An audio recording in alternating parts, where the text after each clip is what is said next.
Hello, my name is Annette and welcome to the Manifest Academy. Today it's a different setting, but I am glad that you joined in today and then we're going to take it on today. This is for this week.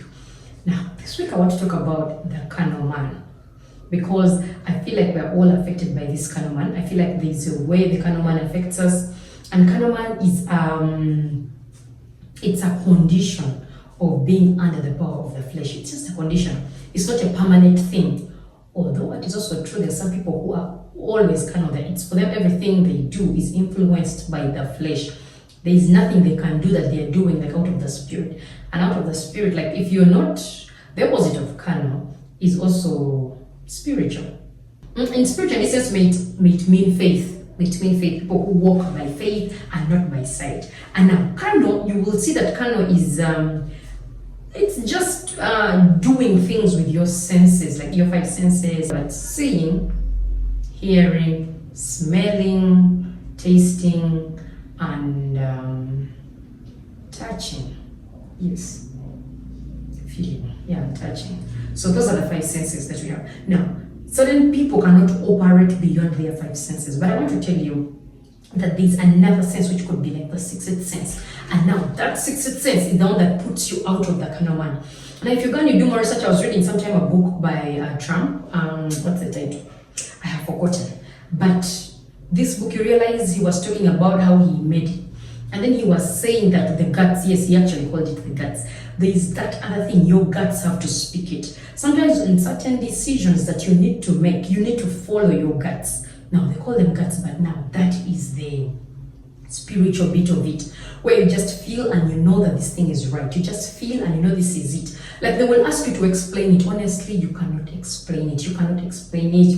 No matter how much they give you the reasons, you cannot explain it, but you just know it. Now, for those who have really made it, like I said, Albert Einstein, when I was reading, the people who made the biggest researches, those people without something with their gut, sometimes there are certain things that are beyond our human understanding. There are things that are beyond us, like we cannot explain them, we cannot even express them, we just don't know, but we know it is beyond us. It's not something we can just deal with right now and then we go with it, but it is beyond us. Now, at that point, that is when our guts have to come and speak. And they will tell you, like, what do you feel about it? Like sometimes we might even have certain dreams, and the dream seems like it was a very nice dream, we were at maybe a party, and everything seems nice, but somehow you got still, this was not an okay dream. This had something. So that is what I am talking about today. And I just want to read in the book of Romans, chapter 8, 5 to 6, where it says, "For those who live according to the flesh set their minds on the things of the flesh, but those who live according to the Spirit, the things of the Spirit. For to be carnally minded is death, but to be spiritually minded is life and peace." And when you continue to 8, because that is 6, and you continue to 8, then till you so then those who are in the flesh cannot please God. Like when you're on the flesh at all times, you are just in the flesh. For you, everything it is the flesh. If you haven't felt it, you haven't had it, you haven't smelled it, you haven't touched it, for you it does not work. Because you always want reason. But I tell you the truth, certain things have no reason. Certain things have no reason. You might even have a reason why you don't want to do this thing sometimes. But because you are feeling it, you just say, like, let us accept within us that sometimes I just don't feel like it. I don't feel it. I don't feel it. You know there's a problem with it because everything may be pointing right, but you just never know where the issue is. Because your inner person, the spirit within you, that they sometimes call the guts, is telling you when you think it is right. And that is the part where we drift at, When you think it is not right, and then you still go ahead and do it because all reason is pointing. I was listening to a story about Andrew Mark. He talked about sometime when he was pastoring in his church. And then there is a certain guy that they made an elder in the church, but he just didn't feel right. When they asked him, why don't you want this guy to be? He didn't know how to explain it. Honestly, he didn't know how to explain it. Even him, he said, I had no reason why I don't feel like this guy should be, because every reason was pointing rightly. Even in the same way, you may be there at certain like interviews or qualification, you will not know why them was selected and this one was not.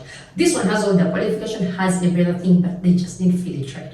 There are those circumstances. There is someone who will come and say, but for me, when I came, you didn't give me that thing. Why is it that the person came with even a lesser issue you gave them? Because there's something that your gut spoke. It spoke more than the reasons that everyone else was watching. So what I am telling you, the gut thing is there. Now, that is the spirit man.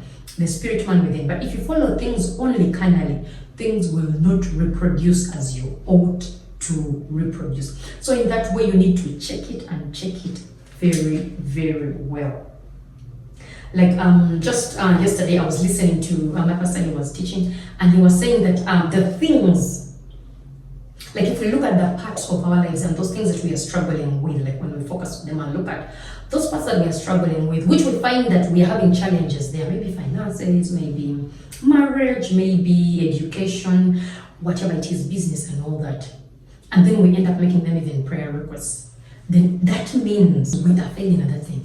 That part that we make a prayer request, that thing that we say, I am praying, when they ask you what should you pray about, that thing that you say at is you're failing. Just know that is your failure.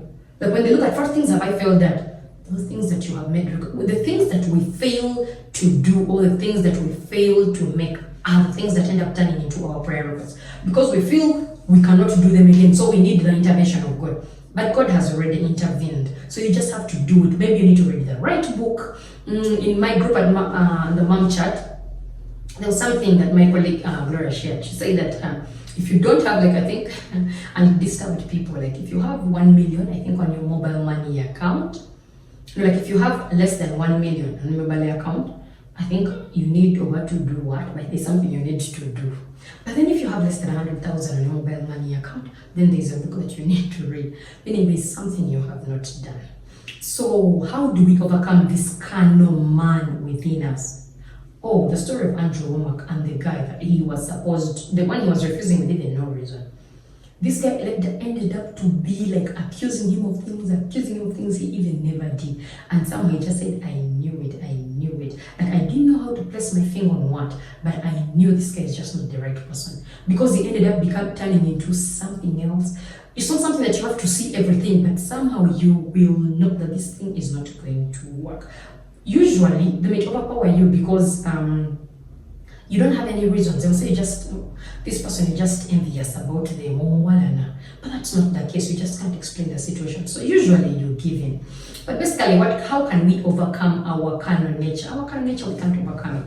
Also, your carnal nature may come in a form of, I am tired, I don't want to do this thing. Because your body is telling you that you don't want to do it. Then you don't do it. That is also being carnal. If you have to be persistent and consistent in what you do, you have to do it. Even when you're feeling sick, when you're feeling down, when you're feeling like you cannot manage, you need to keep motion. Because the other sense, your gut knows that the right thing to do, that if I persevere, I am going to win. That if I insist and I sit on this business physically and I be there, that if I sit on this business and I sit on it and I work hard, this business is going to work. But still you don't do it because you feel you're sick. It tells that when you wake up in the morning, very early in the morning, and make a prayer, you say your prayer, it will be helpful and it will profit you at the end of the day. If I go to school and add maybe another qualification or add another documentation, a certification, it's going to help me in my career, and you don't do it. That is being carnal.